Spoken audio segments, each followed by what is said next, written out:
আসসালামু আলাইকুম।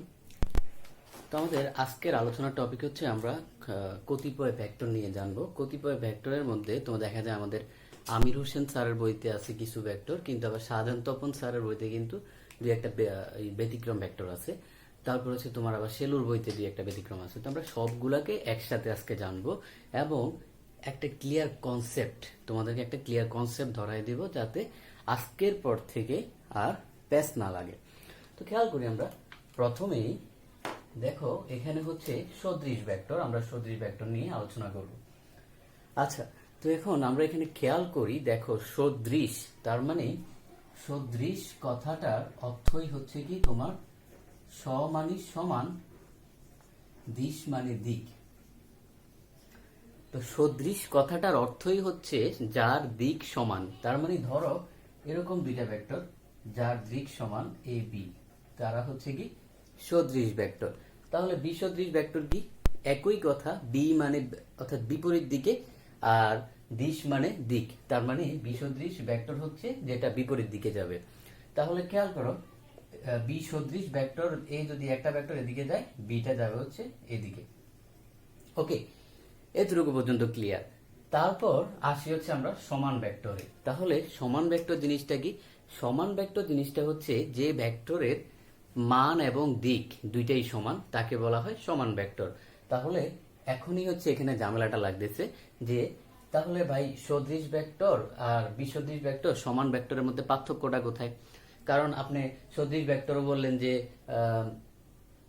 মানে দিক সমান, মানের কথা তো কিছু বলি নাই। তাহলে এই যে সদৃশ ভেক্টর আর সমান ভেক্টরের মধ্যে পার্থক্যটা কোথায়? খেয়াল করি, আমাদের সদৃশ ভেক্টরের দিক সমান, মান কিন্তু ভিন্ন। তাহলে এটা একটু লিখে নাও, সদৃশ ভেক্টরের দিক সমান,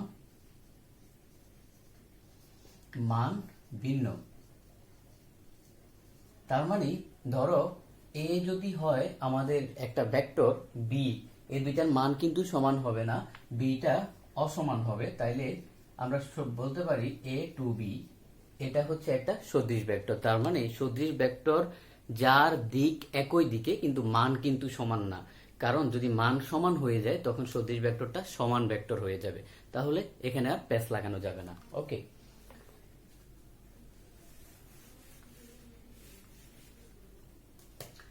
তারপর আসি আমরা এখানে যে আমাদের সঠিক ভেক্টরের মধ্যে। সঠিক ভেক্টর মানে হচ্ছে যার মান শূন্য না। তার মানে ধরো এ যদি একটা ভেক্টর হয়, এটার মান যদি এ হয়, তাহলে এটা কখনোই শূন্য হইতে পারবে না। এই জিনিসটা হচ্ছে সঠিক ভেক্টর। তো খেয়াল করো, সঠিক ভেক্টর যদি এরকম হয়, তাহলে এখন আমরা একক ভেক্টরের দিকে যাই। আমরা জানি যে ভেক্টরের মান এক একক, মানে একক, তাকে বলা হয় একক ভেক্টর। কিন্তু এই সংখ্যা দিয়ে খুব বেশি কিছু তুমি বুঝবা না। খেয়াল করি আমরা, দেখো এই যদি একটা ভেক্টর হয়, এটার একক ভেক্টর যদি এ টু পি বা ক্যারেট চিহ্ন হয়, অর্থাৎ এই যে একক ভেক্টরকে প্রকাশ করার জন্য এই চিহ্নটা ব্যবহার করা হয়, এটাকে বলা হয় তোমার ক্যাপ চিহ্ন বা ক্যারেট চিহ্ন। ক্যারেট চিহ্ন বলা হয়, ক্যাপ চিহ্ন বা টুপি চিহ্ন বলা হয়। তো খেয়াল করি আমরা, এ যদি একটা ভেক্টর হয়, এর একক ভেক্টর যদি এ ক্যাপ চিহ্নটা হয়, তাহলে আমরা একক ভেক্টর তখনই পাবো, এই এর একক ভেক্টর পাবো হচ্ছে যে যখন আমরা এই ভেক্টরটাকে তার মান দিয়ে ভাগ দেব। তার মানে মান শূন্য নয় এমন যে কোনো ভেক্টরকে তার মান দ্বারা ভাগ করলে যে ভেক্টরটা পাবো সেটা হচ্ছে একক ভেক্টর। তো এটাকে আমরা আরেকটু মডিফাই করে লিখতে পারি, এ ডিভাইডেড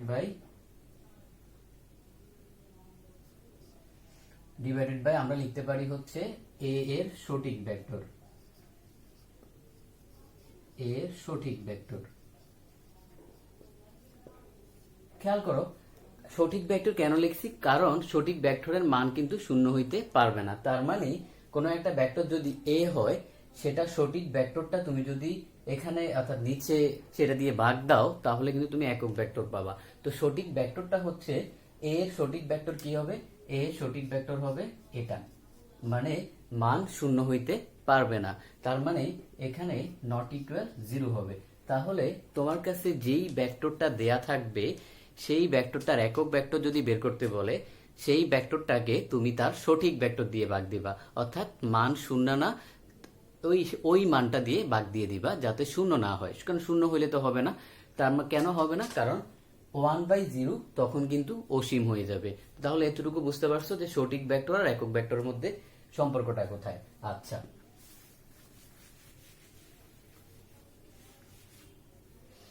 তারপর আমরা আসি হচ্ছে এখানে নাল ভেক্টরের মধ্যে। নাল ভেক্টর কথাটা শুনলেই তুমি বুঝতে পারবা নাল ভেক্টরের আরেক নাম হচ্ছে শূন্য ভেক্টর। তো দেখো শূন্য ভেক্টর তার মানে এটা শূন্য ভেক্টর, তুমি বুঝতেছো যে জিরো, এটার মান অবশ্যই জিরো হচ্ছে এখানে। তো শূন্য ভেক্টর জিনিসটা কি? যেই ভেক্টরের প্রাদবিন্দু শীর্ষবিন্দু একই জায়গায় তাকে বলা হয় শূন্য ভেক্টর।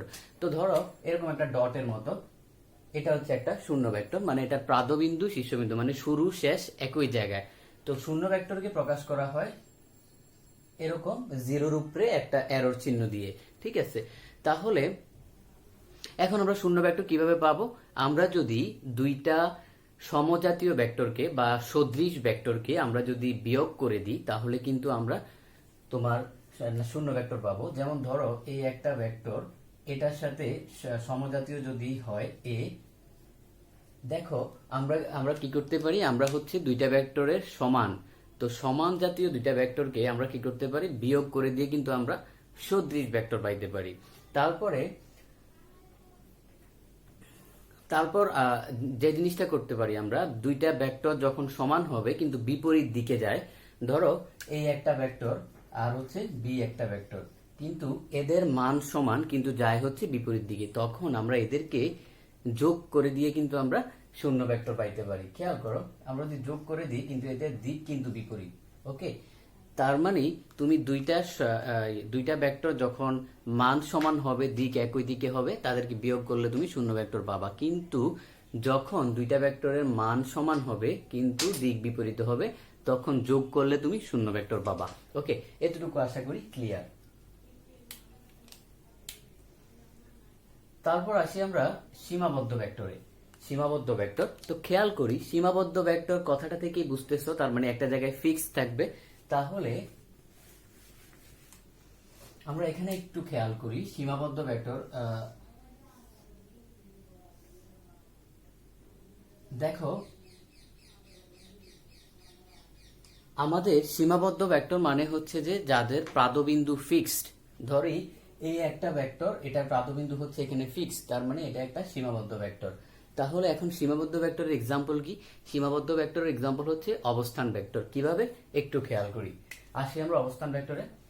ধরি ও বিন্দু থেকে একটা ভেক্টর এখানে আসছে, সেটা হলো এই ভেক্টরটাকে আমি যদি এরকম প্রকাশ করি, ধরো মান দিয়ে দিলাম 3 2 1, মান দিয়ে দিলাম, তাহলে দেখো এই ও এটা হচ্ছে অবস্থান ভেক্টর।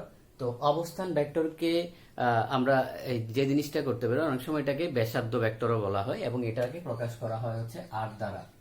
ওকে, তার মানে তোমার শূন্য থেকে, মানে সীমাবদ্ধ একটা জায়গা হচ্ছে শূন্য, এই জায়গায়, তো এই জায়গা থেকে তোমার এই যে এই পর্যন্ত এই বিন্দুতে এতটুকু যে দূরত্ব, মানে কোথায় গেছে, জিরো থেকে কোথায় গেছে, এটা অবস্থানের পরিবর্তনটা কোথায় গেছে, এটাই হচ্ছে আমাদের অবস্থান ভেক্টর। এটাকে ব্যাসার্ধ ভেক্টরও বলা হচ্ছে।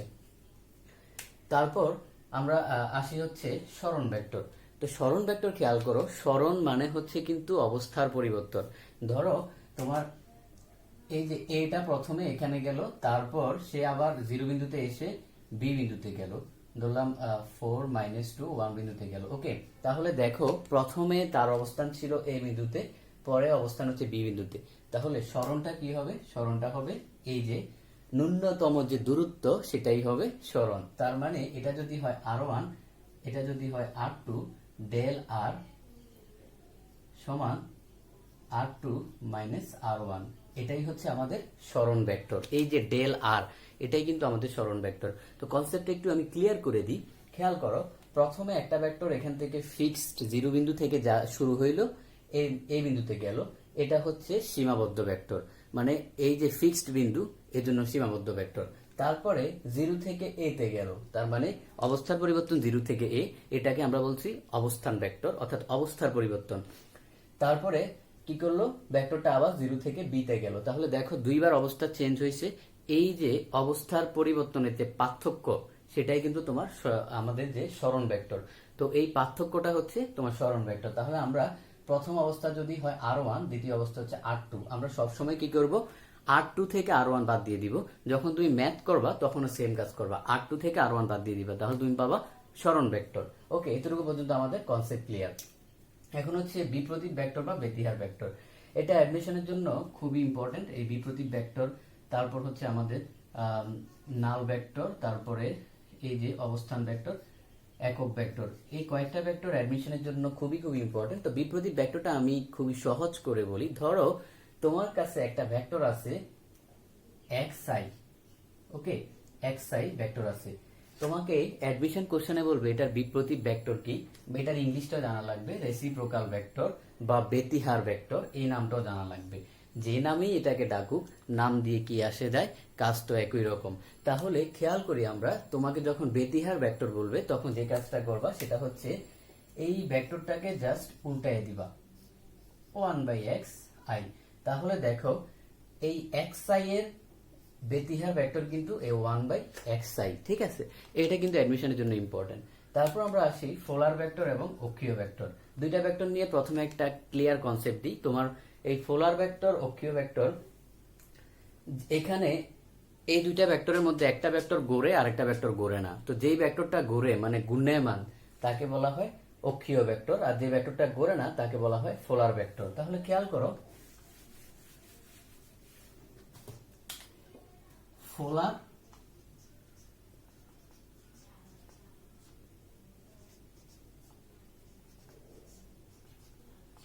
অক্ষীয়, খেয়াল করো একটু, এখানে পোলার আর হচ্ছে অক্ষীয়।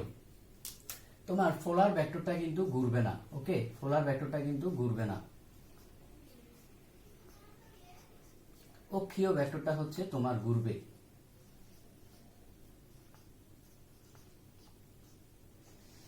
তাহলে দেখো, ঘূর্ণনের সাথে রিলেটেড যে আমাদের টপিকগুলো আছে, যেমন কৌণিক বেগ, কৌণিক সরণ, কৌণিক ত্বরণ, এই জিনিসগুলা কিন্তু হচ্ছে তোমার এই অক্ষীয় ভেক্টর। তারপরে যারা ঘূর্ণনের সাথে রিলেটেড না, যেমন আমাদের বল, সরণ, বেগ, তারা কিন্তু হচ্ছে তোমার পোলার ভেক্টর। এখন তুমি পোলার শব্দটা শুনলেই তোমার কাছে মনে হবে যে ঘূর্ণন, তো এখানে কিন্তু প্যাচটা লাগে।